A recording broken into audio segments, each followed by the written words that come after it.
Welcome to the Daily Chronological Bible. My name's Hunter, and we are reading through the Bible in chronological order as a single story. And that story is all about Jesus. It is a revelation of Him, and He has revealed to us the heart of the Father. Today, September 18th, we are reading in the book of Nehemiah, chapters 3 through chapter 7, verse 3. We're reading from the New Living Translation. This is the word of the Lord. Nehemiah chapter 3. Nehemiah chapter 3. Then Eliashib the high priest and the other priests started to rebuild the sheep gate. They dedicated it, set up its doors, building the wall as far as the Tower of the 100, which they dedicated, and the Tower of Hananel. People from the town of Jericho worked next to them, and beyond them was Zakur, son of Imri. The fish gate was built by the sons of Hassanah. They laid the beams, set up its doors, and installed its bolts and bars. Meremoth, son of Uriah, and grandson of Hakuz, repaired the next section of wall. Beside him was Meshullam, son of Berechiah, and grandson of Meshezabel, and then Zadok, son of Banah. Next were the people of Tekoa, though their leaders refused to work with the construction supervisors. The old city gate was repaired by Joiada, son of Peseah, and Meshullam, son of Bosadiah. They laid the beams, set up its doors, and installed its bolts and bars. Next to them were Melatiah from Gibeon, Jadon from Meronoth, people from Gibeon, and people from Mizpah, the headquarters of the governor of the province west of the Euphrates River. Next was Uzziel, son of Hariah, a goldsmith by trade, who also worked on the wall. Beyond him was Hananiah, a manufacturer of perfumes. They left out a section of Jerusalem as they built the broad wall. Raphaiah, son of Hur, the leader of half the district of Jerusalem, was next to them on the wall. Next, Jediah, son of Haramath, repaired the wall across from his own house, and next to him was Hattush, son of Hashabaniah. Then came Melchijah, son of Harim, and Hashub, son of Patah, Moab, who repaired another section of the wall, and the tower of the ovens. Shullam, son of Haloashash, and his daughters repaired the next section. He was the leader of the other half of the district of Jerusalem. The valley gate was repaired by the people of Zonah, led by Hunan. They set up its doors and installed its bolts and bars. They also repaired 1,500 feet of the wall to the dung gate. The dung gate was repaired by Melchijah, son of Rechab, the leader of the Beth Hakarem district.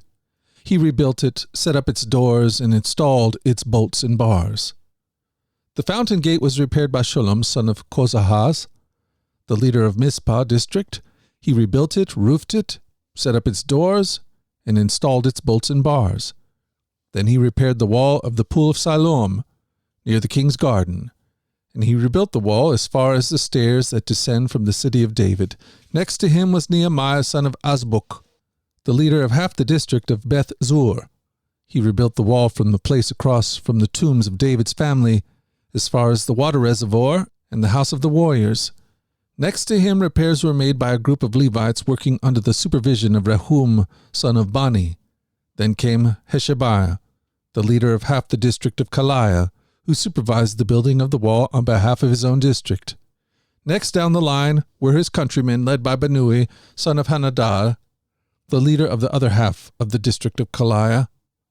Next to them, Ezer, son of Jeshua, the leader of Mizpah, repaired another section of the wall across from the ascent to the armory, near the angle in the wall. Next to him was Baruch, son of Zabiah, who zealously repaired an additional section from the angle to the door of the house of Eliashib the high priest. Meremoth, son of Uriah and grandson of Hazok, rebuilt another section of the wall extending from the door of Eliashib's house to the end of the house. The next repairs were made by the priests from the surrounding region. After them, Benjamin and Hashub repaired the section across from their house. And Azariah, son of Messiah and grandson of Anaiah, repaired the section across from his house. Next was Benui, son of Hanadad, who repaired another section of the wall from Azariah's house to the angle and the corner. Palal, son of Uzziah, carried on the work from a point opposite the angle and the tower that projects up from the king's upper house beside the court of the guard. Next to him were Pedaiah, son of Parosh, with the temple servants living on the hill of Ophel, who repaired the wall as far as the point across from the water gate to the east of the projecting tower. Then came the people of Tekoa, who repaired another section across from the great projecting tower and over to the wall of Ophel. Above the horse gate, the priests repaired the wall. Each one repaired the section immediately across from his own house. Next, Zadok, son of Emer, also rebuilt the wall across from his own house, and beyond him was Shemaiah, son of Shechaniah, the gatekeeper of the east gate. Next, Hananiah, son of Shelemiah, and Hanun, the sixth son of Zelaph, repaired another section, while Meshullam, son of Berechiah, rebuilt the wall across from where he lived. Malchijah, one of the goldsmiths, repaired the wall as far as the housing of the temple servants and merchants, across from the inspection gate. Then he continued as far as the upper room at the corner. The other goldsmiths and merchants repaired the wall from the corner to the sheep gate. Nehemiah 4.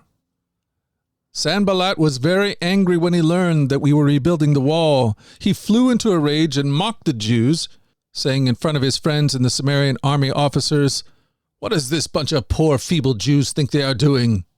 Do they think they can build a wall in a single day just by offering a few sacrifices? Do they actually think they can make something of stones from a rubbish heap, and charred ones at that?" Tobiah the Ammonite, who was standing beside him, remarked, "That stone wall would collapse even if a fox walked along the top of it."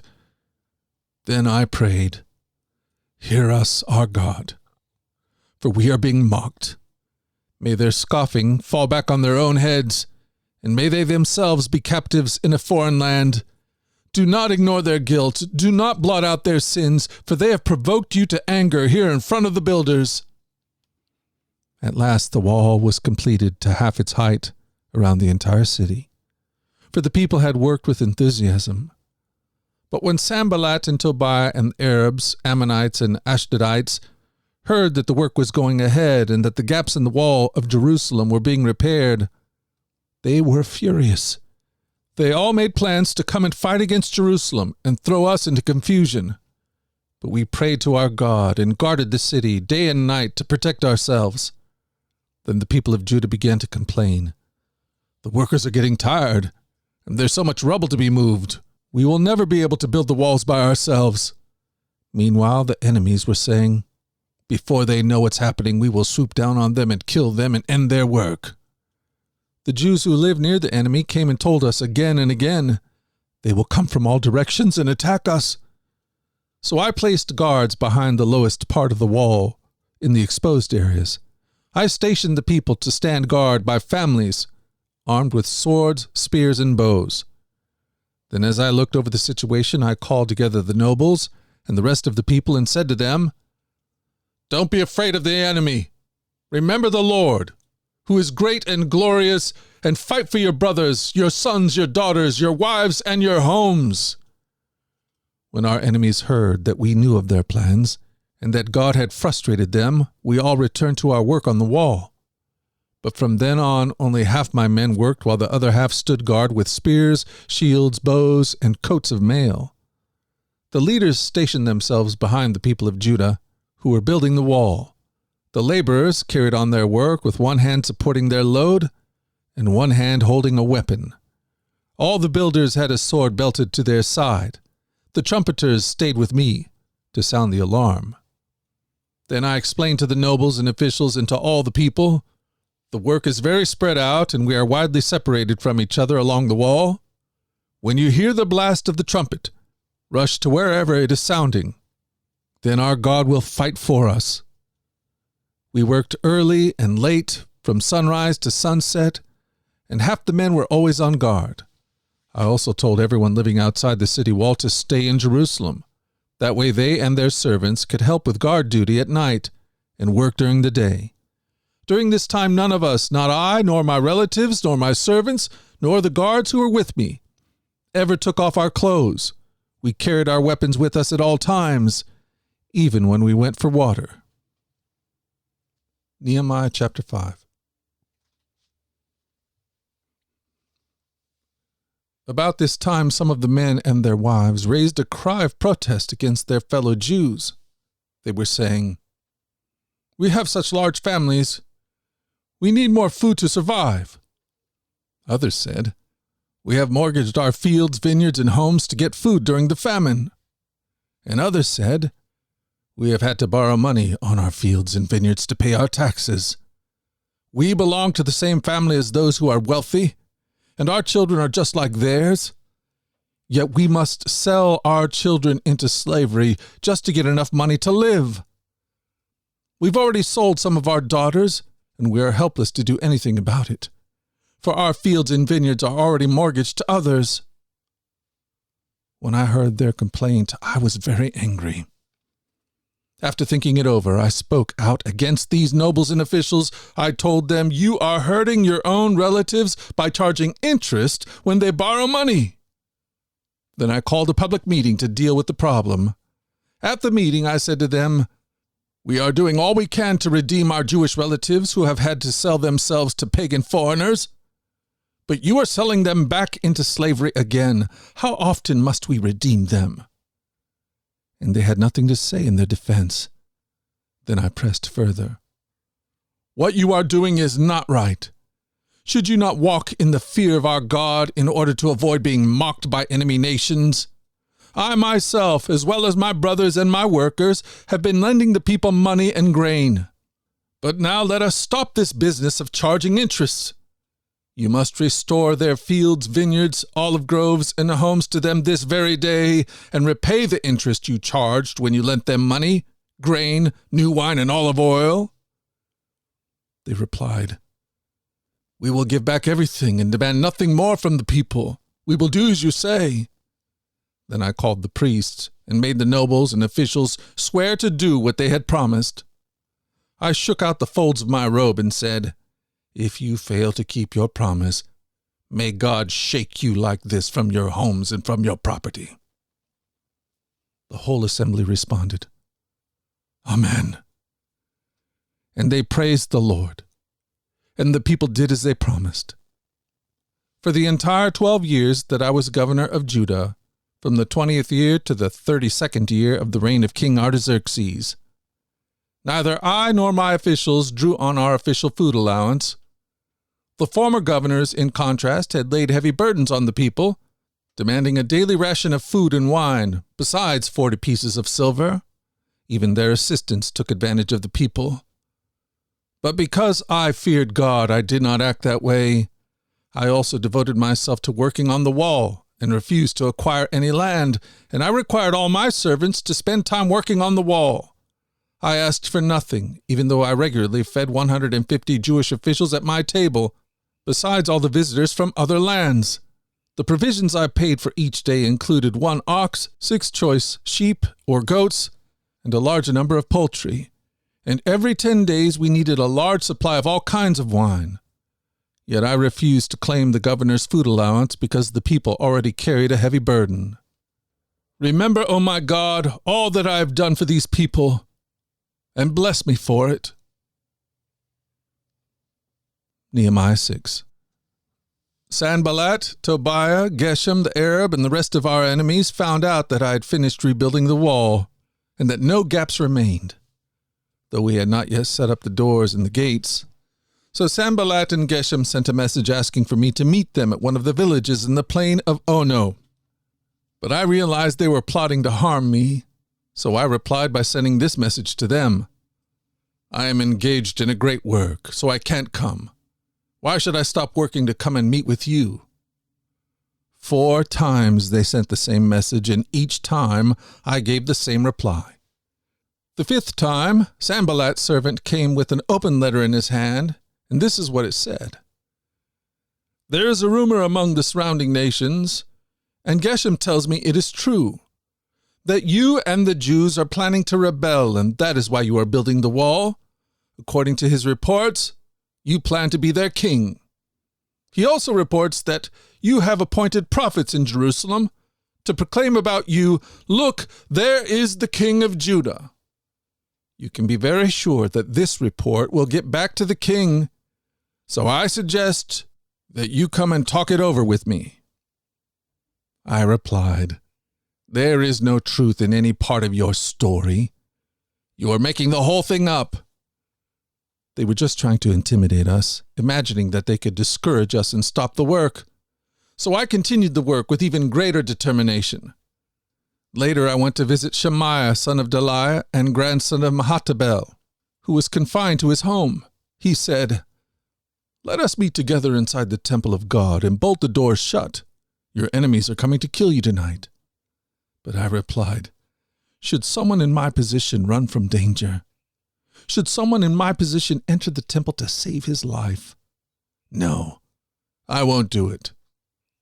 I realized that God had not spoken to him, but that he had uttered this prophecy against me because Tobiah and Sanballat had hired him.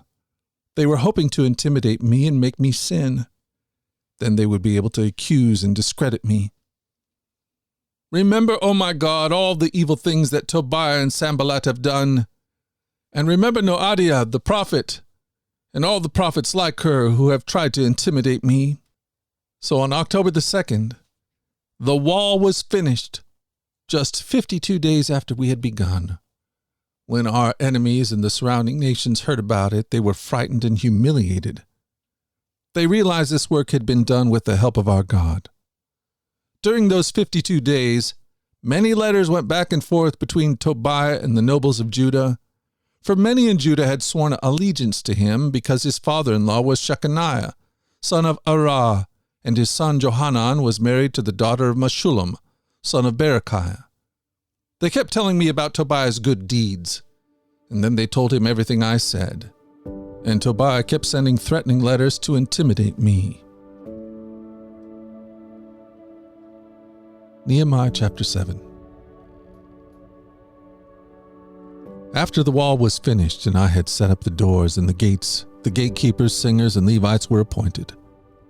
I gave the responsibility of governing Jerusalem to my brother Hanani, along with Hananiah, the commander of the fortress, for he was a faithful man who feared God more than most. I said to them, "Do not leave the gates open during the hottest part of the day, and even while the gatekeepers are on duty, have them shut and bar the doors. Appoint the residents of Jerusalem to act as guards, everyone on a regular watch. Some will serve at sentry posts, and some in front of their own homes." This is the word of the Lord.